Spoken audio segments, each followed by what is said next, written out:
ওলামায়ে কেরাম ছাড়া অন্য যারা আছেন বলেন তো নবীর নাতি কয়জন? হ্যাঁ হ্যাঁ 5 জন। ওইটি মনে কোন জায়গায় বয়ানে শুনছেন লেগে কইতাছে। নবীজির নাতি কয়জন? 5 জন। 5 জন। আপনারা তো 2 জন নিয়ে খালি আল্লাহ ফান, বাকি 5 জনকে ভালোবাসবে কে? আমরা নবীর নাতি নাতনি সবাইকে মহব্বত করি, শুধু 2 জনকে না, সবাইকে করি। আর কিছু মানুষ শুধু 2 জনকে করে, অতএব বেশি ভালোবাসার দাবিদার আমরা। নবীজির মেয়ে কয়জন? 4 জন। মনে রাখেন, একটু কথাগুলো মন দিয়ে শুনেন। জয়নব, রুকাইয়া, উম্মে কুলসুম। জয়নব, রুকাইয়া, উম্মে কুলসুম, ফাতেমা।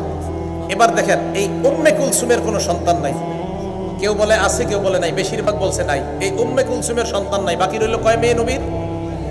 জয়নবের 2 সন্তান। একজনের নাম, এই জয়নবের 2 সন্তান, একজনের নাম আলী, আরেকজনের নাম উমামা।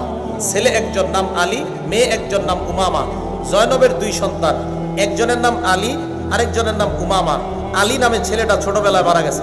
উমামা নামে যে মেয়েটা ছিল, এই মেয়েটার নবী খুব ভালোবাসতেন, খুব মহব্বত করতেন, তার সাথে খেলতেন। নামাজে গেলে নবীজির কাঁধে উঠতো এই মেয়েটা, নাতনিটা। দেখেন কত মহব্বতের একজন নাতনি, যার নাম আপনারা জানেন না, অথচ আপনারা লাফান খালি 2 জন। তাহলে নবীজির 2 জন নাতি, একজন নাতি আরেকজন নাতনি পাইলাম। জয়নবের ঘরে 2 জন পেয়ে গেলাম, এক ছেলে এক মেয়ে। এবার আসেন রুকাইয়া। এই রুকাইয়ার ঘরে একজন ছেলে, নাম আব্দুল্লাহ। বলেন কি নাম? তাহলে মোট কজন হলো? 3 জন।